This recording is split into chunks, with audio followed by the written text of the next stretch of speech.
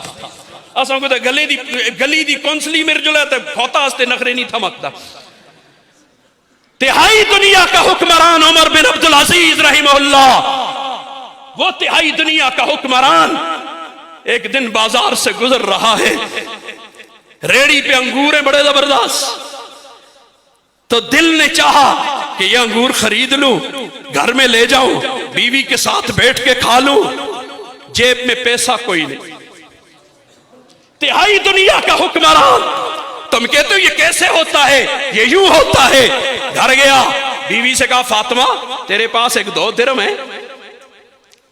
اس نے کہا اچھا، تہائی دنیا کے حکمران کے جیب میں پیسہ نہیں تو میرے پاس کہاں سے آئے گا؟ کہا میرے پاس تو نہیں۔ کہا کیوں خیر ہو؟ کہا ضرورت تھے۔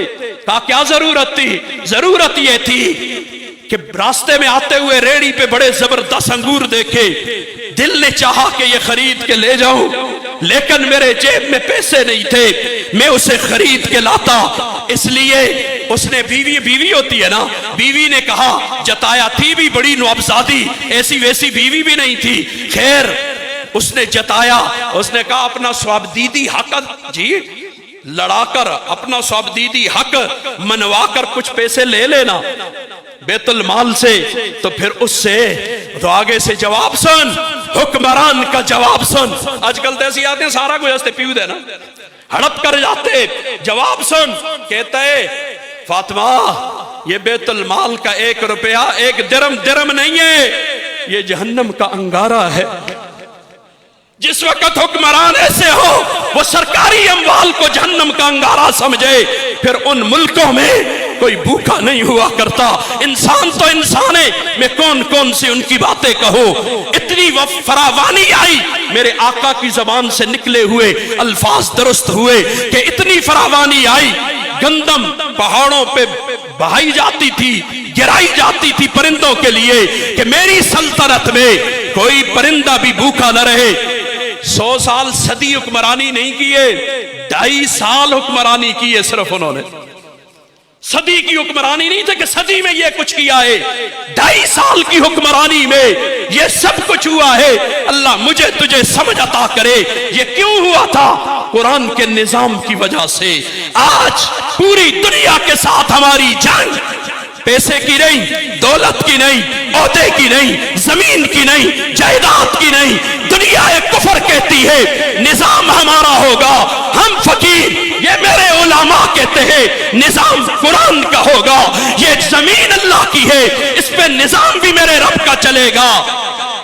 ہائے ہائے کتاب دافع الظلمات نوراً، ایک کتاب اندھیروں کو دور کرنے والی نورانی کتاب آئی تھی۔ اب جب حضور آئے قرآن لے کے آئے ہیں، میں نے واقعہ آپ کے سامنے رکھ دیا ہے، بھوک بھی ہے، حالات بھی خراب ہے، قحط سالی بھی ہے، امن و امان کی حالات بھی دگرگوں ہیں، لیکن ان سارے حالات میں جب قرآن کا نظام آیا تو دیکھ دنیا کا نقشہ بدل گیا ہے۔ کتاب دافع الظلمات نور، یہ کتاب جو اندھیروں کو دور کرنے والی نورانی کتاب آئی تھی۔ کتاب دافع الظلمات نور لنا فی دارنا در یتیم، اور دنیا والوں، انگریز کی چاپلوسیاں کرنے والوں، انگریز کی تعلیم کو تعلیم سمجھنے والوں، قرآن والے کی تحقیر کرنے والوں، مجھے بتانا آج ایک مسلمان دنیا میں بتا، بہت سارے انگریز سے متاثر ہوں گے، انگریزی سے بھی متاثر ہوں گے، تو متاثر ہوتا رہے، میں کچھ نہیں کہتا، لیکن مجھے بتانا اللہ کو حاضر ناظر سمجھ کے قرآن سے اعلیٰ تعلیم دنیا میں کوئی قرآن سے اعلیٰ تعلیم بولنا بولتا کیوں نہیں جی؟ قرآن سے اعلیٰ تعلیم کائنات میں، پھر قرآن والے کو حقیر کیوں سمجھتا ہے؟ اس کے پاس تو کائنات کی اعلیٰ تعلیم ہے۔ میں اور تو اسے حقیر سمجھنا شروع ہو گئے یہ نہ کو کہ پتے تجھے کیا پتا مولا علی حضرت علی کرم اللہ وجہ فرماتے قرآن کے ایک حرف کے نیچے 77,000 علوم ہے.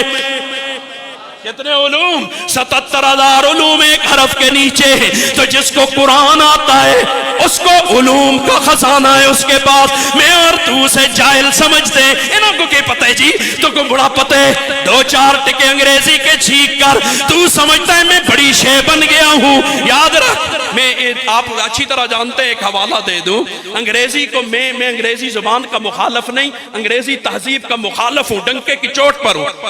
کوئی خفا ہو کہ خوش ہو میں انگریزی تہذیب کا دشمن ہوں میں انگریزی زبان کا مخالف نہیں وہ صرف زبان ہے. میرا ایک شاگرد انگلینڈ ہوتا ہے ولی اللہ شاہ نام ہے جا کے پوچھ لینا 76 میں ان کے وہاں ایک جگہ پروگرام تھا تو وہ بھی آیا ہوا تھا سامنے بیٹھا ہے. تو میں نے اس سے کہا او ولی اللہ شاہ یہ انگریزی پہ بات آ گئی. تو میں نے کہا اٹھ کے کھا لو.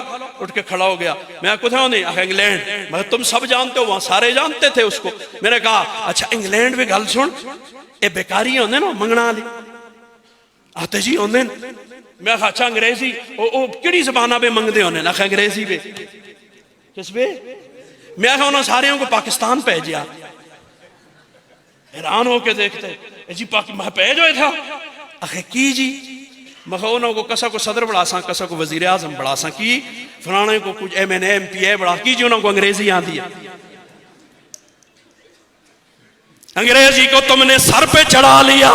صرف زبان ہے یار صرف زبان. ہمارے علماء موجود ہیں اس وقت ملک میں کہ جنہوں نے صرف 40 دن میں زبان سیکھی بھی ہے تحریر تقریر ہاں جی اور سارا کچھ انہوں نے سیکھ لیا اور تکلم سب کچھ انگریزی میں کرتے صرف 40 دن میں. اور تم نے 75 سال لگا کے کتنے لوگ تیار کیے ہیں انگریزی والے بتا دے مجھے. مقابلے میں نہ آنا ورنہ تم ان فقیروں کا مقابلہ نہیں کر سکو گے. انہوں نے انگریزی سکھانے کی طرف رخ کر لیا تو پھر تم ان کا مقابلہ اس میں بھی نہیں کر سکو گے.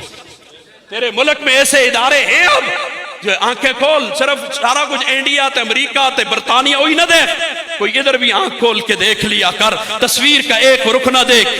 ہائے ہائے لنا فی دارنا در یتیم ہمارے گھر کے اندر قیمتی ہیرا موجود ہے. اسی بھی کاسے گدھائی لے کے انگریزوں کے در پہ جا رہے جن کے بارے میں اللہ نے مجھے تجھے کہا یہ تمہارے دشمن ہیں. ایسا کوئی سجن نظر آنے یا تو کہ اللہ کا قرآن جھوٹا ہے نعوذ باللہ. اگر اللہ کا قرآن سچا ہے تو اللہ کہتے ہیں یہ تمہارے دشمن ہیں. آج دشمنوں سے ہم نے یاریاں لگا لی دوستیاں لگا لی ہیں یہ ہمارے دوست نہیں ہو سکتے. اے دوستی کے قابل یہ لوگ ہوتے ہیں وہ ہماری دوستی کے قابل نہیں ہیں. اللہ مجھے تجھے سمجھ عطا کرے. علامانہ مقناطیس قلب یاد رکھنا اس کا معنی تو دلوں کو کھینچتا ہے. قرآن کا معنی آج میں یہ رمضان سے پہلے شعبان اور اس سے پہلے رجب اور شعبان جتنا ملک کے طول و عرض میں گھوما ایک بات میں نے ہر جگہ کہی یہاں بھی کہتا ہوں. تیرے اس ملک کے پاکستان کا سروے ہوا اور اس میں یہ دیکھنے کے لیے کہ کتنے پاکستانی مسلمان ترجمے سمیت قرآن جانتے ہیں. رپورٹ آئی تو فقیر کے پاؤں تلے سے زمین نکل گئی. 1% مسلمان 100 میں 1 آدمی قرآن کا ترجمہ جانتا ہے تو پھر حالات کی نہ خراب ہوں گے. تو 51% کو قرآن سکھا دیتا ہے میں نہیں آتا 100% 51% کو قرآن سکھا دیتا تیرے ملک کا یہ حال نہ ہوتا جس حال سے ہم گزر رہے ہیں. علامانہ مقناطیس قلب یاد رکھنا اس کا معنی تو دلوں کا مقناطیس ہے کھینچتا ہے دلوں کو کھینچنے والا ہے. اگر امام صاحب پڑھان دے نماز میں تو پیچھے کھلتے دے وہاں جہنم کا تذکرہ ہو رہا ہے. کس کا؟ جہنم کی اولناکیاں بیان ہو رہی ہیں تے مگو تو سچ دس ہوندے نہیں ہوتا. قرآن آتا تو ہمیں جمائیاں آتی اور تو سن کو میاں خمبارو ادھر دشمن آگے کلاشن کوفے تان کے کھڑے تو کیا خیال ہے کسا کو جمائی آسی جمائیاں چلی جائیں گی آئی ہوئی نیندیں بھاگ جائیں گی. اگر امام قرآن پڑھ رہا ہے میں پیچھے لمیلا چڑیو مکائی نا حسن اور بھی کام ہے جل کے ٹاک شو دیکھنے ہاں جی لڑ کے کسا کو اتاں کرنے کسا کو تلاں کرنے ہاں جی کسا دی غیبت سننی ہے کسا دی اور میں جمعے پہ پرسوں کہہ رہا تھا میں آگے واسطہ تھا مزاج ہی یہ بن گیا اسی آپس وہاں ساری دنیا کو ننگا دیکھنا چاہنے آپس وار تمہیں نہیں پتا مسلمان الفخذ عورا او کما قال النبی صلی اللہ علیہ وسلم ران سطرے حضور نے فرمایا زندہ اور مردہ کی ران دیکھنا گناہ کبیرہ ہے یہ تو اور میں ننگے بدن دیکھتے ہیں اور پھر بیٹھ جاتے ہیں بڑے بڑے فلسفی بن کر یہ ہو گیا تو وہ ہو گیا انہوں نے یوں کر لیا جو قوم یہ نہ جانتی ہو کہ کسی کو اپنا جسم ننگا دکھانا بھی گناہ ہے کسی کا ننگا جسم دیکھنا بھی گناہ ہے اللہ اکبر اللہ میرے تیرے حال پہ رحم کرے پتہ نہیں کس طرف کو ہم جا رہے ہیں اللہ ہمارے حال پہ رحم کر دے کلام اللہ کہ در دفتر کلام اللہ نبینم کلام پاک در دفتر نبینم اللہ کی کتاب و عربی عالم تشکیل میں پھر پورے کروں گا پہلے یہ فارسی کے بھی سن لے کلام پاک در دفتر نبینم کنوئی زندگی بہتر نبینم لانا میرے ملک میں لے آ پورے ملک میں کون سا دفتر ہے یہاں قرآن کا نظام ہے ایک دفتر بتا جہاں قرآن کا نظام چلتا ہو باتیں کرنی بہت آسان ہے کیا دیا ملا نے مجھے یہ بتا نبی نے جو قرآن دیا تھا اس کا نظام آزادی کے بعد اس ملک میں کیوں نہیں نافذ کیا گیا تم ہمیں جواب دو گے ہم سے جواب لینے والے تم کون ہوتے ہو تم نے آج تک محنت کی اپنے آپ کو مسلمان کہنے والا اس نے اس نظام کے نفاذ کی محنت کی آج تک یا انگریز کے نظام کو ہی تقویت دیتے رہے اسی نظام کو آگے بڑھاتے رہے اللہ مجھے تجھے سمجھ عطا کرے کلام پاک در دفتر نبینم کنوئی زندگی بہتر نبینم میں زندگی کو بہتر کیوں نہیں دیکھ رہا مسلمارا مسلمانی گزارا مسلمان کی مسلمانی کہاں چلی گئی مسلمان کی مسلمانی کہاں چلی گئی وہ پتہ ہی نہیں کہاں چلی گئی ہے عزیز غم چشم شخص تر نبینم اس غم میں کسی کی آنکھ کو تر نہیں دیکھ رہا آج تک ہماری آنکھ سے آنسو نہ بہا کہ میری نسل کدھر کو جا رہی ہے آنے والی نسل ہماری اللہ کی قسم حکمران بھی ذمہ دار ہے علماء بھی ذمہ دار ہے میں بھی ذمہ دار ہوں قوم کے بڑیرے اور افسران بھی ذمہ دار ہے آنے والی نسل کی ہم نے فکر اصلا صرف پیسے کمانا گر سکھا دیا ہونا کو کتنی کمپنیاں بیٹھی ہوئی ہیں تمہیں پیسے کمانا سکھائیں گے ایمان بچانا کون سکھائے گا ایمان بچانے کی باتیں کون بتائے گا کیا یہ حکمران کی ذمہ داری نہیں ہے یہ افسران کی ذمہ داری نہیں کہ اس قوم کی جیسے جسم کی فکر کرتے ہو ان کی روح کی بھی فکر کرنی تو سب کی ذمہ داری ہے یار زندہ صحبت باقی ہائے علامانہ مقناطیس قلب یاد رکھنا قرآن کا معنی میرے تیرے دلوں کا مقناطیس ہے کھینچ لیتا ہے آدمی کو اپنی طرف ویسے تو مشرکین مکہ نے نہیں کہا تھا یہ کتاب جادو دی کتاب ہے یہ جادوگر ہے ویسے نہیں کہا تھا آج بھی اپنے اندر یہ تاثیر قرآن رکھتا ہے ہم نے قرآن سے بے وفائی کی ہے اس لیے ان تاثیروں سے ہم محروم ہو رہے توجہ کر وفی امراضنا فہو الحکیم اور ہماری ہر قسم کی بیماری میں قرآن مجید حکیم ہے قرآن حکیم ہے میں آیت کی طرف گیا ہی نہیں وہ ٹکڑا جو میں نے پڑھا تھا وَنُنَزِّلُ مِنَ الْقُرْآنِ مَا هُوَ شِفَاءٌ اب یہ سارا مجمع حد کرے 5 منٹ مولوی کو دو گے روز علماء طلباء حفاظ قراء سے معذرت کے ساتھ عوام الناس مجھ سے وعدہ کرو مسجد میں بیٹھے ہوئے تم روز 5 منٹ مولوی کو دو گے میں اگرچہ آج کل تمہید ہی یہاں سے شروع کرتا ہوں لوگ کہتے ہیں مولوی نے کیا دیا تو میں ان سے پوچھا کرتا ہوں تم نے مولوی کو وقت کتنا دیا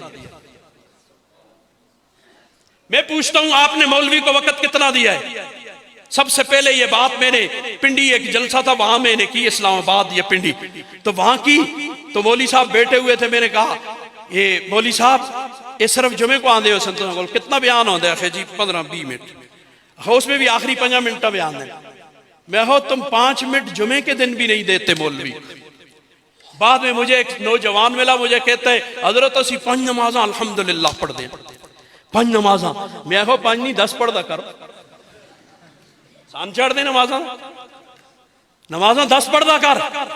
آپ کہیں گے شاہ سوئیاں گپ مار دے کرے نا, میری عادت نہیں ہے, میں گپوں والا آدمی نہیں ہوں, اللہ مجھے بچائے. اللہ اکبر. تہجد بھی پڑھدا کر. گنی 5 تے فرض ہو گئی نا, تہجد بھی پڑھدا کر. کتنی ہو گئی؟ اشراق بھی پڑھدا کر, چاشت بھی پڑھا کر, اوابین بھی پڑھا کر, اور عصر اور مغرب عشاء سے پہلے سنت غیر موقدہ بھی پڑھا کر. کتنی ہو گئی ہیں؟ 10. اور 10 نمازاں روز پڑھ بیرا, سان نہ چاڑو, وقت اللہ کو دیتے. مولوی کو کیا دیا ہے وہ بتا. جمعے دے دیہڑے صرف آخری ویلے دوئیے زانہ دے ویلے سان چاڑ دے. پھر میں نے وہیں ان کو یہ کہا, اور تقریباً ہر جگہ کہتا ہوں, اج بھی آخر میں زبان پہ آ گئی تو نہیں چھوڑتا ہوں, کہتا ہوں یہاں شاید کوئی ایسا ادارہ ہو, مجھے پورے ملک کے پاکستان میں کوئی ایسا ادارہ, مدرسہ, سکول, کالج, یونیورسٹی, اکیڈمی, کوئی تعلیمی ادارہ بتا دے, میں اس میں اپنے بیٹے کو داخل کراتا ہوں. مجھے 5 سال میں, 10 سال میں, 20 سال میں, 30 سال میں وہ جرنل بنا کے دے دے, ڈاکٹر بنا کے دے دے, انجینئر بنا کے دے دے, پائلٹ بنا کے دے دے, کوئی بھی بڑا عہدیدار 22 گریڈ والا بنا کے دے دے. میری صرف ایک شرط ہے, منہ مانگی ان کو فیسیں دوں گا, میری ایک شرط ہوگی, میرا بیٹا ہفتے میں صرف آدھے گھنٹے کے لیے کالج, یونیورسٹی, سکول جائے گا. ہے کوئی ادارہ؟ لیا باتیں کرنی بہت آسان ہے, باتیں کرنی بہت آسان, ٹی ویوں پہ جھاگیں نکالنی بہت آسان ہے. کسی اللہ والے کے سامنے بیٹھ کے بات کرنا پتہ تو چلے ذرا. اللہ اکبر. کوئی ادارہ ایسا نہیں. ان کو کتنے اوقات دیتے ہو؟ پورا ہفتہ جو ہے, ہفتے میں ایک دیہڑی چھٹی ہے, جو اتوار ہے نا, آج چھٹی ہے نا, باقی تو سارا ہفتہ جاتے ہیں. سارے ڈاکٹر ہو گئے, میرا سوال ہے, سارے انجینئر ہو گئے, سارے پائلٹ ہو گئے, سارے تم نے پڑھا لکھا کے بڑے لوگ بنا دیے, باتیں کرتے ہو. اللہ میری قوم کو سمجھ عطا کرے. قوم والو ہوش میں آ جاؤ. ہاتھ جوڑ کے یہ فقیر تمہارے سامنے بھیک مانگتا ہے. یہ دیکھنا جنہوں نے وقت دیا, میرے اساتذہ, اللہ ان کو سلامت رکھے. انہوں نے پتہ نہیں کتنی راتیں جاگ کے ان کے لیے دعائیں مانگی ہوں گی, کتنے حالات حضرت پہ آئے ہوں گے. تم نے آ کے کبھی پوچھا؟ سینکڑوں طلباء آپ کے پاس ہوتے ہیں, اور آپ کو کہیں ان کی خوراک کی, کہیں ان کی اساتذہ کی تنہاؤں کے مد میں کبھی تکلیف تو نہیں ہوئی؟ تجھے نہیں پتا مہینے کے آخر میں ان محتممین کی نیندیں غائب ہو جاتی ہے کہ آگے اساتذہ رکھے ہیں, طلباء ہیں, ان کی ضروریات ہے. مہنگائی صرف تو صحیح ہستے ہے, مدارس کے لیے مہنگائی نہیں ہوئی, لیکن دیکھنا یہ اللہ والے بیٹے ہیں جنہوں نے وقت دیا. 6 مہینے, سال اور 1.5 سال میں, 2 سال میں تجھے جو بچے آئے تھے, علی بات آسا, میں دونوں ہاتھوں سے کروڑ مرتبہ آپ کو اساتذہ سلام پیش کرتا ہوں. اللہ کی قسم, ساری زندگی تم اپنے پاؤں دھو, میں ان پاؤں کا دھوواں پینا اپنے لیے سعادت سمجھوں. میں ساری زندگی آپ کی خدمت کرتا رہوں. میرے خاندان پہ جو آپ نے احسان کیا, اللہ کی قسم میں ساری زندگی اس احسان کو نہیں چکا سکتا ہوں. اللہ آپ کو اپنی شان کریمی کے بدلے میں دارین میں بھرپور جزائے خیر عطا فرمائے. دیکھنا بنا کے تجھے دے دیے, یہ شہزادے تیار کیے. گھر آئے, یہ مدرسے آئے تھے, علی بات آسا نہیں آتا تھا, اور اگر آتا بھی تھا تو کوئی پشتوں میں پڑھتا تھا, کوئی ہندکوں میں پڑھتا تھا, کوئی پتہ نہیں کون سی زبان میں پڑھتا تھا. انہوں نے پڑھا کے واقعی عربی لب و لہجے میں تمہیں تیار کر کے دیے. یہ یوں ہی تیار ہو گئے یا ان کے تیار کرنے پہ کوئی محنت لگی ہے, کوئی سرمایہ لگا ہے, کوئی ان کے لیے رات دن کو اساتذہ نے محنتیں کی ہے. اللہ جزائے خیر دے. میں بھیک مانگتا ہوں عوام الناس سے, 5 منٹ روز اپنے اپنے جہاں سے تم آئے ہو, اپنے عالم کو, مولوی کو, قاری کو, امام کو دو گے. کون کہتے ہیں عوام الناس میں سے ہاتھ کھڑا کرے؟ کون کہتے ہیں میں 5 منٹ اپنے عالم کو دوں گا؟ ماشاءاللہ 5 منٹ روز دو گے.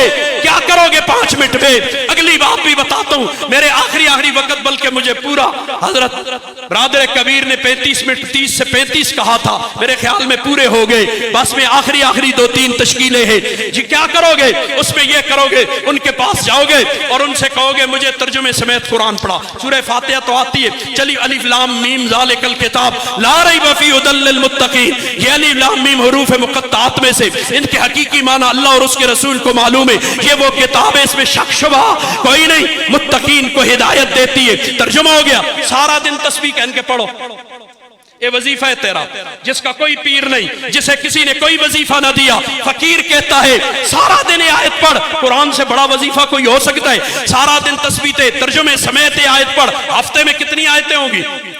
ہفتے میں 7 آیتیں، مہینے میں کتنی ہوں گی؟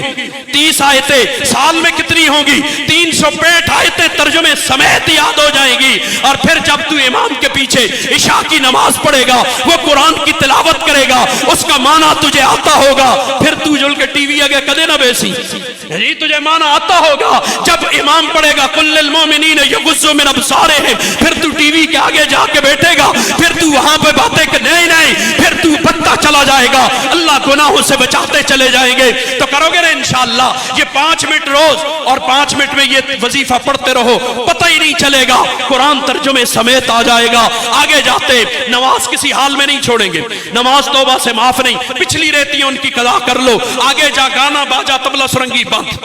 میرے تیرے آقا نے فرمایا گانے سے آدمی کے دل میں منافقت پیدا ہوتی ہے، تو بات ختم۔ بس حضور سے بڑا کوئی علامہ، کوئی علم والا، کوئی سکالر، کوئی ڈاکٹر، جی حضور کی بات موجود ہے نا، ڈاکٹر کی تب مانتے حضور کی نہ ہوتی، سکالر کی تب مانتے حضور کی نہ ہوتی، بڑے پڑھے لکھے کی تب مانتے حضور کی نہ ہوتی، جب حضور نے وضاحت کے ساتھ یہ فرما دیا الغناء جنبت النفاق فی القلب، گانے سے دل میں منافقت پیدا ہوتی ہے، کما جنبت الماء الزرع، جیسے آسمان سے اترنے والے پانی سے کھیتیاں پیدا ہوتی ہیں۔ تو پھر پیچھے کس کی بات رہ گئی؟ سب کی باتیں اٹھا کے میں پرے پھینک دوں گا، میرے آقا کی بات کے مقابلے میں کسی کی بات کا کوئی اعتبار نہیں، وہ بڑا پڑھا لکھا ہو، سکالر ہو، وہ ڈاکٹر ہو، وہ انجینئر ہو، وہ پتہ نہیں کون کون سی اس کے پاس ڈگریاں ہو، لیکن میرے آقا کی بات سب سے اونچی ہے۔ آپ نے کہہ دیا، ہم نے مان لیا، ٹھیک ہے نا انشاءاللہ۔ گانے باجے طبلے سرنگی سے اپنے آپ کو بچا، سودی کاروبار نہیں کریں گے، سود اللہ رسول کے ساتھ جنگے۔ میرے ملک میں 75 سال سے اللہ رسول کے ساتھ جنگ ہو رہی ہے، ہمیں کوئی پریشانی نہیں ہے، اور ہم کہتے ہیں فلانا آیا تو یہ کر لے گا، فلانا آیا وہ کر لے گا۔ فقیر ایک بات اکثر کہہ دیتا ہے تشکیل میں، یہاں بھی کہہ دیتا ہوں، اور یہ میرا ننیال ہے، ان کا حق بھی ہے، یہ نہ کہیں کہ ہمارا نواسا، ہمارا دوتا، اس کو پتا تھا، اس نے آ کے ہمیں باز نہیں کیا۔ میں آپ کو بھی بتاتا ہوں، میرے ننیال والوں سنو، میرے ننیال والوں سنو، میں وضاحت کے ساتھ بتا کے جا رہا ہوں، 75 سال گزر گئے اللہ رسول کے ساتھ جنگے، اور یاد رکھ جنید بغدادی اور بایزید بستامی جیسے اولیاء بھی اس ملک کے حکمران بن جائیں، جب تک اس ملک سے سود اور بدماشیاں، گانے باجے طبلے سرنگے ختم نہیں ہوتے، اس ملک میں خیر آ گئی کہ اے ہاں میری طرف دیکھنا، اے ہاں اوئے کیا کیا ہے میں نے، میری مونچھیں مونڈنا، داڑھی مڑانی آرام ہے، بڑیاں مچھا منی اگر اس ملک میں خیر آگے، ہم احمقوں کی جنت میں رہتے ہیں، اللہ ہمارے حال پہ رحم کرے، اللہ فضل فرمائے، اس لیے یہ کرتوت ختم کرنے پڑیں گے، تب اس ملک میں خیر آئے گی، اچھائی آئے گی، اللہ عمل کی توفیق عطا فرمائے۔ والدین کی نافرمانی کی آج ہی جا کے معافی مانگ، والدین کے نافرمان کی لیلۃ القدر میں بھی بخشش کوئی نہیں، اور جن کے والدین نہیں ہیں، چاچوں کے ساتھ، پھپھیوں کے ساتھ، خالاؤں کے ساتھ، ماموں کے ساتھ اچھا سلوک کرے، بالفرض و تقدیر والدین ناراض مرے، اللہ جرم معاف کر دیں گے۔ یہ بھی نہیں ہے تو پھر اپنے باپ کے دوستوں، ماں کی سہیلیوں سے اچھا سلوک کر، اللہ جرم معاف کر دیں گے۔ یہ بھی نہیں ہے تو ہر فرض نماز کے بعد والدین کے لیے مغفرت کی دعا کریں گے نا انشاءاللہ۔ تو یہ دعا تو ہر ایک کر سکتا ہے، اب کوئی نماز ہی نہ پڑھے اور دعا ہی نہ کرے تو وہ نجات چاہتا ہی نہیں ہے، وہ بخشش چاہتا ہی نہیں ہے، جو نہ چاہے تو اللہ زور سے اسے بخشتا بھی نہیں ہے۔ اللہ مجھے تجھے سمجھ عطا کرے۔ آخری اور نقد تشکیل تو ادھارا کا ماسانا نقد تشکیل کر کے میں آپ سے اجازت چاہوں، توجہ کرنا۔ مجھے بتائیے میرے آپ کے آقا حضرت محمد مصطفیٰ صلی اللہ علیہ وسلم سے زیادہ کوئی حسین تھا؟ ہے؟ آئندہ ہوگا، پکی بات ہے، زبانی کے ایمانی، یہ ہمارا ایمان ہے، آپ سے زیادہ نہ کوئی حسین تھا، نہ ہے، نہ آئندہ ہوگا۔ حضور کی داڑھی تھی یا نہیں تھی؟ اے باساں چھوڑ فرض واجب نفل مستحب، اے باس مسلمانہ نل زیب نہیں دے دی، یہ کوئی کافر سوال کرے اسے سمجھائیں گے داڑھی کا حکم کیا ہے۔ مسلمانہ نلے گلاں زیب نہیں دینی، ہر گل سوال مسلمانہ دا نہیں ہوتا، کوئی کافرہ نے ہوندے وہ کرے نہ سی جواب دے ساں۔